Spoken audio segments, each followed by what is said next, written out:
मंडळी, आगामी लोकसभा निवडणुकीसाठी महायुतीच्या महाराष्ट्रातल्या जागा वाटपाच्या फॉर्म्युलावर उद्या शिक्कामोर्तब होणार आहे। पण सध्या महाराष्ट्र दौऱ्यावर असलेले केंद्रीय गृहमंत्री अमित शाह हे छत्रपती संभाजीनगरहून रात्री 9:15च्या सुमारास मुंबई विमानतळावर दाखल झाले। तिथून ते 10:15च्या सुमारास मलबार हिल येथील सह्याद्री या शासकीय निवासस्थानी देखील दाखल झाले। अमित शाह यांनी मुंबईत दाखल होताच सह्याद्री अतिथीगृहावर जाऊन आधी उपमुख्यमंत्री अजित पवारांसोबत बैठक घेतली आणि मग मुख्यमंत्री एकनाथ शिंदे आणि दोन्ही उपमुख्यमंत्र्यांसोबत त्यांची बैठक झाली।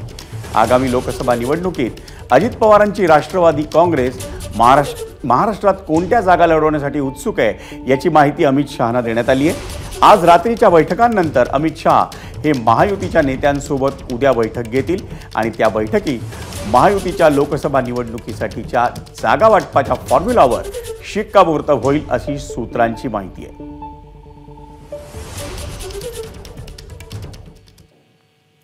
केंद्रीय गृहमंत्री अमित शहांची सध्या सह्याद्री अतिथीगृहावर बैठक सुरू आहे आणि या बैठकीला मुख्यमंत्री एकनाथ शिंदे, उपमुख्यमंत्री फडणवीस आणि अजित पवार हे देखील उपस्थित आहेत। या बैठकीत शिवसेनेनं म्हणजे शिंदेंच्या शिवसेनेनं 18 जागांचा प्रस्ताव ठेवल्याची माहिती आहे। शिवसेनेच्या ज्या जागेवर भाजप दावेदारी करणार आहे त्या व्यतिरिक्त शिवसेनेला कोणत्या जागा मिळतील त्यावर चर्चा होण्याची शक्यता आहे।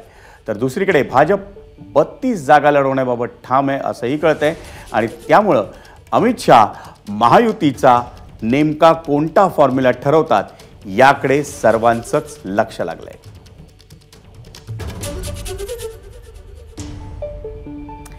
आणि सह्याद्री या शासकीय निवासस्थानाच्या बाहेरून माझा सहकारी आणि आपला प्रतिनिधी सुशांत सावंत थेट आपल्या समवेत आत्ता आहे। सुशांत, नेमकी ही बैठक आत्ता कोणत्या स्थितीत आहे, काय ठरतंय तिथे आणि काय संदर्भात चर्चा सुरू आहे? नक्कीच आपण जर बघितलं असेल तर महायुतीचा जागा वाटपाचा तिढा जो आहे तो अद्याप सुटलेला नाही। एकीकडे भाजप जे आहे ते 32 जागांवर ठाम आहे तर दुसरीकडे शिंदेंच्या शिवसेनेने देखील 18 जागांचा प्रस्ताव जो आहे तो ठेवलेला आहे आणि त्याचमुळे मुख्यमंत्री जे आहे ते सह्याद्री अतिथीगृह येथे अमित शाह यांच्याशी चर्चा करतात। आपल्यासोबत आपले प्रतिनिधी वैभव परब आहेत, त्यांच्याकडून आपण जाणून घेऊया। वैभव, शिवसेनेने एक वेगळ्या जागांचा प्रस्ताव ठेवला, नेमकं काय आहे, कोणत्या जागांवर शिवसेना ठाम आहे? जसं आपण बघितलं की 13 खासदारांनी एकनाथ शिंदेंनी ज्यावेळेला बंड केलं होतं सुशांत, त्यावेळेपासून या 13 खासदारांनी खास करून एकनाथ शिंदेंची साथ दिलेली आहे।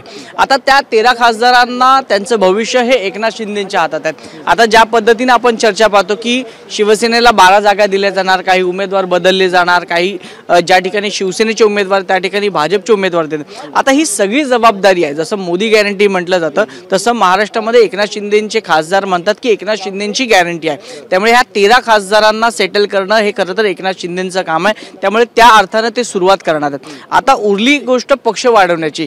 उद्धव ठाकरे आणि एकनाथ शिंदे यांच्यामध्ये जी फारकत झाली त्यानंतर पक्ष वाढवणं हे दोघांसमोरही चॅलेंज आहे। त्यामुळे 18 जागांचा दावा हा एकनाथ शिंदे पहिल्यापासून करतात, त्यांचे खासदार करतात आणि त्याच्याशिवाय पक्ष वाढू शकत नाही।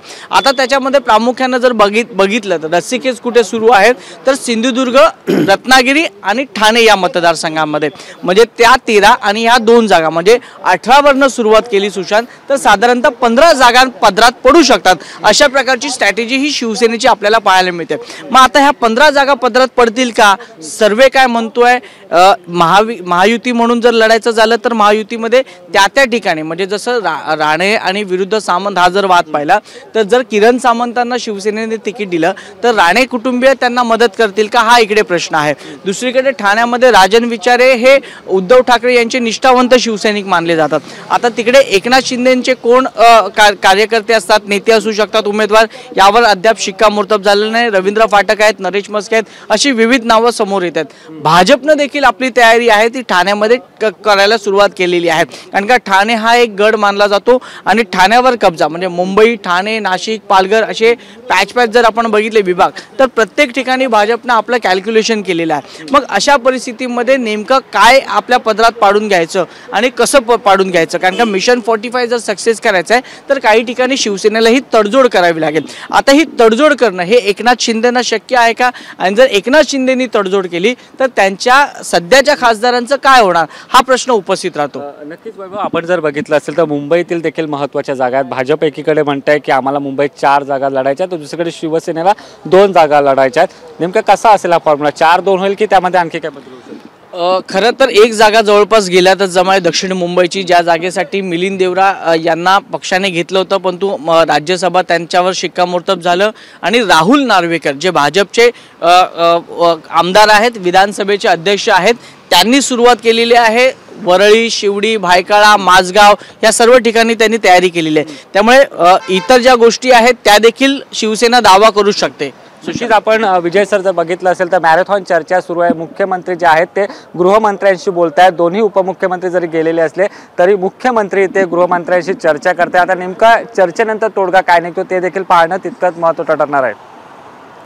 धन्यवाद सुशांत आणि वैभव या सविस्तर माहितीबद्दल. एबीपी माझा, उघडा डोळे बघा नीट.